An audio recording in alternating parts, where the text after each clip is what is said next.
ကဲအားလုံးမင်္ဂလာပါ MH Relation ရှိန်တွေကနေပြီးတော့ပြန်လေးကြိုဆိုလိုက်ပါတယ်ဒီနေ့ကျွန်တော်ပြပြမယ့်ဟာကတော့အစားပြင်ပွဲပေါ့နော်ဒီနေ့အစားပြင်ကြရတဲ့လူတွေပေါ့တထေးတွေစင်းရင်းသားတွေအစားဘလို့စားကြတယ်လဲဆိုတာကိုတင်ဆက်မှာဖြစ်ပါတယ်ဟုတ်ကဲ့ကြည့်ရအောင် let's go ကြည့်ရနော်သူစားရတာကြည့်အောင်နော်ကျုပ်ကအလုံးအား30လောက်လို့ရှိမှာပေါ့နော်ကြာဆန်ခောက်ဆွေးလောက်မြူဆန်တော့မသိပါဘူးမြူဆန်ပေါ့နော်အမှစားရတယ်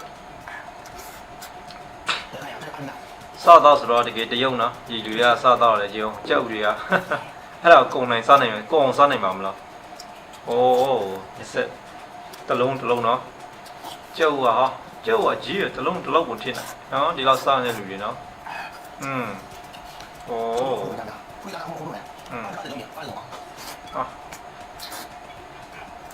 အော်ကြောက်တလုံးရှိရနော်ဟာ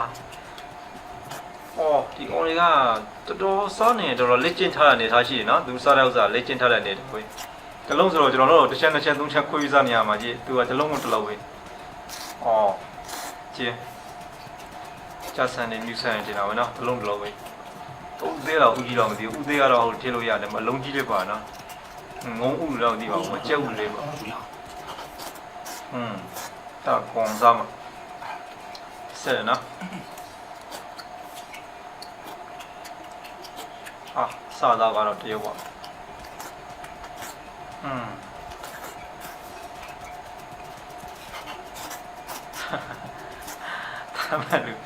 တာမလူတရားတော့မစားရင်ဘူးနော်ဒါတွေကတက်သူကိုလက်ကျင့်ထားလာဘာလောက်ထားတော့မသိဘူးနော်ဒါလည်းသူတော့တခုခုတော့လောက်ထားမှာပဲပေါ့နော်ဒါလက်ကျင့်မှုတစ်ခုရှိမှသူကိုစားနိုင်တောင်းနိုင်မှာပါကျဲတစ်ဆက်စားတော့တွေကတော့တစ်ခါတည်းဟောဒါကတော့တရုတ်ဖြစ်ပါတယ်နံပါတ်1တရုတ်ဖြစ်ပါတယ်ဟုတ်ကဲ့နောက်တစ်ယောက်ပေါ့နော်နံပါတ်ကြည့်ပြီးတော့နံပါတ်2ကိုကြည့်ရအောင်ပါသူကတော့အစင်းစားပြီးနော်ပဇွန်တွေကိုအစင်းစားမှာပဇွန်တွေကိုအစင်းပြုတ်ချပြီးတော့စားမှာတခါတည်းသူပဇွန်ကိုအစင်းတော့မှာနော်သူ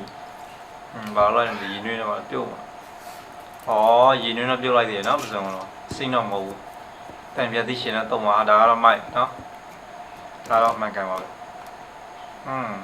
မျိုးသီးမှုတွေနော်ဒါတော့စားချင်စရာကြီးပေါ့နော်စားတော့တယ်တန်ပြသိရှင်ကွာဘေးကျက်စရာကြီးနော်ဇွန်တော့ပေါ်နော်ဇွန်တော့တန်ပြသိရှင်နေတော့ဇွန်တော့တာပါနော်တန်ပြရှင်နေတော့စားချင်စရာကြီးနော်မိုက်ဇွန်ကိုရေမလေးချက်ပြုတ်စင်လိုက်ပြီးတော့နော်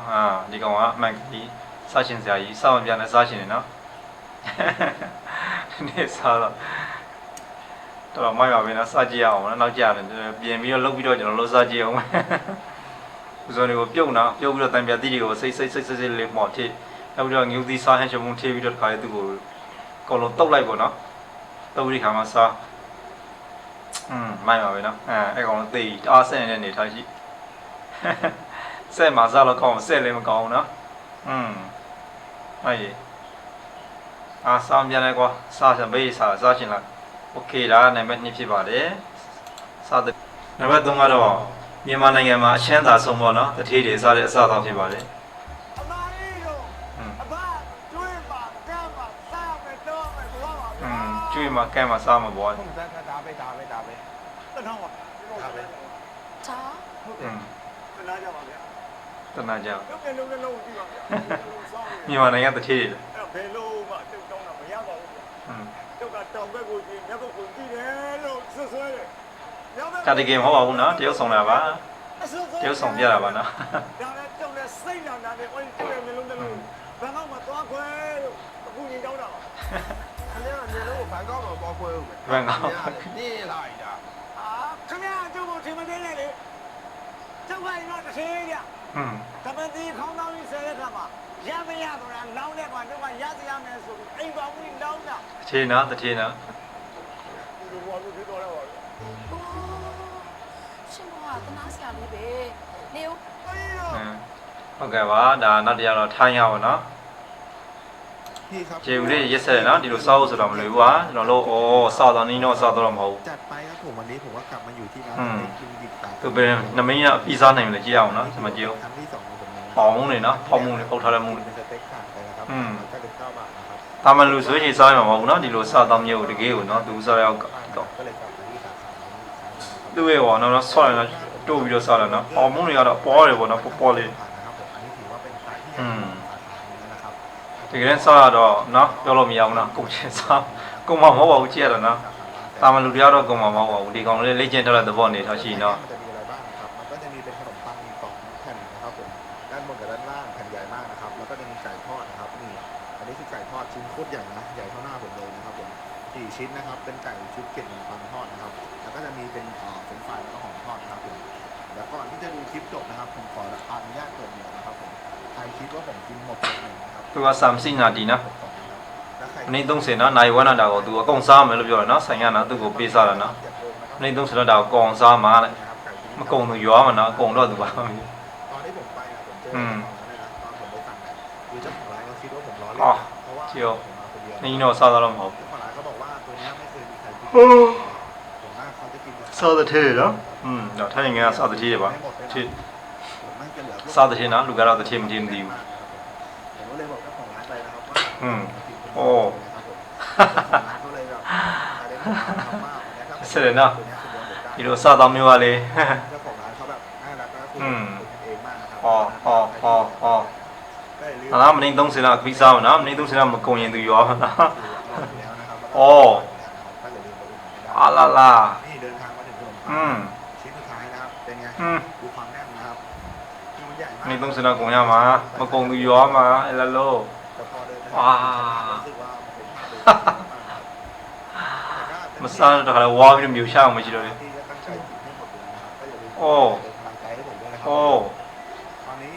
12 นาทีนะครับขนมปังใกล้จะหมดแล้วนะครับผม ဒီနာဒီလောက်เนี่ย73နှစ်ရှိပါပြီเนาะ นะครับผม13 นาที40 73နှစ်ရှိပါပြီ นะครับมาต่อที่2 อ๋อ เป็นฝ่ายแล้วก็ အာ ทอดนะครับผม ဝါ ทอดคือดีมากๆนะค စ รับ င်ကောင်းနှစ်ရှိပြီ15လောက် โอ้บอกชื่อเลยนะไม่ตอบ ဝါ